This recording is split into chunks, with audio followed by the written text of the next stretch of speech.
Topic 6. Combination of concepts. Function call inside a for loop. Hi, how are you?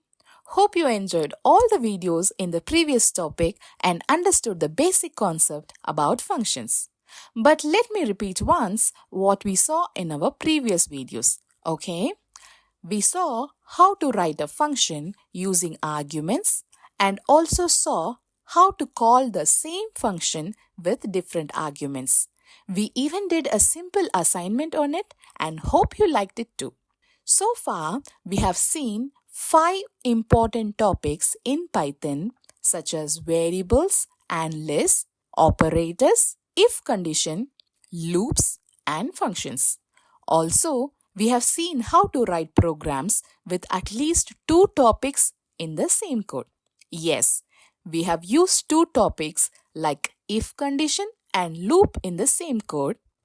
We have also used mathematical operators and functions together in the same code. I hope you remember them well. Here, we are going to see one interesting example where we are going to use 2 concepts, functions and loops. What is interesting about this example? We are going to get the same output by writing code in 4 different ways. Yes, same output, 4 different programs.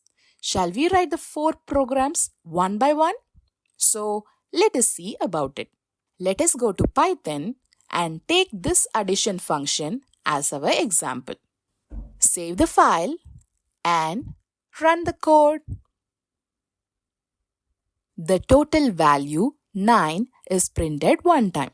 Now, we are going to get the value 9 to be printed 10 times. Will you believe me if I tell you that you can get the same output by writing 4 different programs? Let us see one by one. What is the simplest method to do it? Think. Okay, I can hear you saying to write 10 print statements in the function.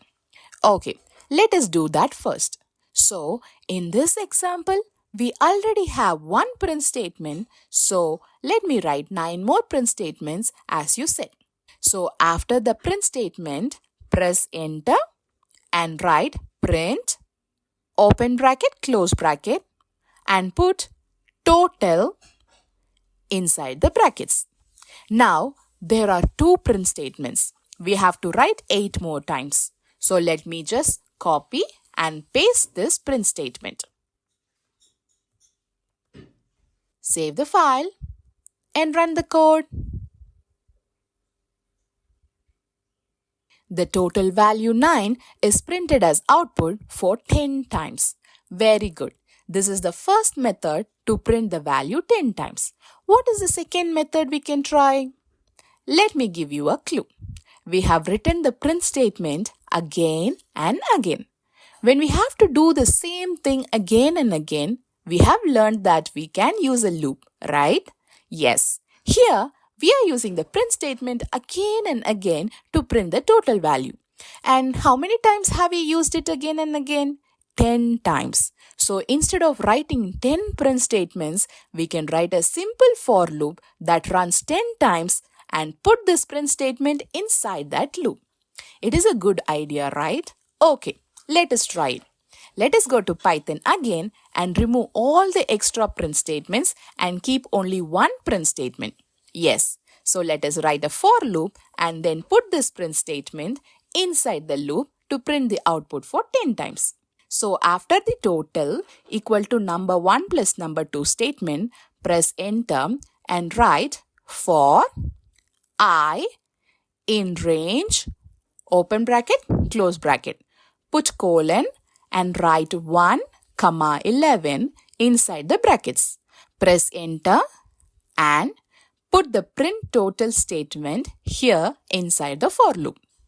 Now, save the file and run the code.